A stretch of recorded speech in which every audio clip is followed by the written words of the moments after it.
High, welcome to কল্পনা রান্নাঘর channel. আজ আমি বানাবো পনির পকোড়া, যেটা বিকেলে চায়ের সাথে জাস্ট জমে যাবে। তো চলুন রেসিপিটা দেখে নিই। আমি এখানে বেসন নিয়ে নিয়েছি, যার মধ্যে আমি মেথি আর জোয়ান আর পরিমাণ মতো নুন দিয়ে আমি একটা বেটার বানিয়ে নেব। তো নুন আর মেথি আর জোয়ানটা আমার স্কিপ হয়ে গেছে ভিডিওটা, আমি সেটা মুখেই বলে দিলাম। তো আমি এখানে বেটারটা বানিয়ে নিয়েছি। এরপর এই পাশে আমি পনিরটা আমি পিস পিস করে কেটে নেবো। তো ঠিক পনিরটা ভেবে মাছ বরাবর আমি কেটে 1 ইঞ্চি সাইজ করে আমি পনিরের পিসগুলো কেটে নেব। তো আমি এইভাবে পনিরটা কেটে নিয়েছি, বা মাছ বরাবর আমি এইভাবে আবারও কেটে নেব। পুরো আমি কমপ্লিট কাটবো না, জাস্ট এইভাবে আমি কেটে নেব ভেতরে লেয়ার দেওয়ার জন্য। তো আমি পনিরের প্রত্যেকটা পিস এইভাবেই কেটে নেব। তো দেখুন, ঠিক আমি এইভাবে পনিরের পিসগুলো কেটে নেব। তো আমার এখানে সব পনিরের পিসগুলো কাটা হয়ে গেছে। এরপর আমি একটা পনিরের পিস নিয়ে এখানে আমি রেড চিলি সস নিয়েছি আর গ্রিন চিলি সস নিয়েছি। তো প্রথমে আমি গ্রিন চিলি সস একটাতে ফিল আপ করে দেবো, ঠিক এইভাবে।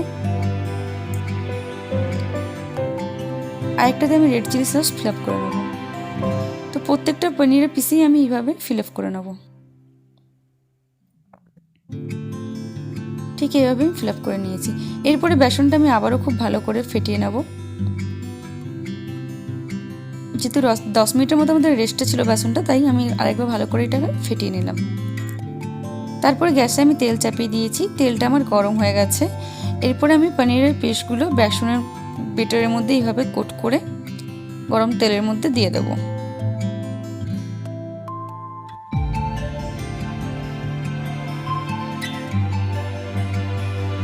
তারপরে আমি দুপাশ থেকে আমি গোল্ডেন ব্রাউন কালার করে পিসগুলো ভেজে তুলে নেব। তো দেখুন, ঠিক এইভাবে আমি গোল্ডেন কালার করে ভেজে তুলে নেব। তো আমার এখানে পনির পকোড়াগুলো ভাজা হয়ে গেছে। এরপরে আমি এটা তুলে নেব। তারপরে প্রত্যেকটা পনিরের পিস আমি এইভাবেই ভেজে তুলে নেব।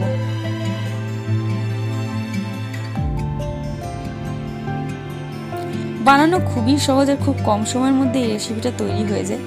দেখুন কত কম সময়ের মধ্যে এই রেসিপিটা তৈরি হয়ে গেছে। তৈরি হয়ে গেল আমার আজকের রেসিপি পনির পকোড়া।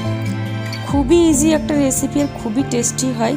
তা আপনারা অবশ্যই একবার হলো বাড়িতে বানাবেন। আর রেসিপিটা কেমন লাগলো আমার কমেন্ট বক্সে জানাতে ভুলবেন না। আজকের মতো এই পর্যন্তই। সুস্থ থাকুন, ভালো থাকুন, থ্যাংক ইউ।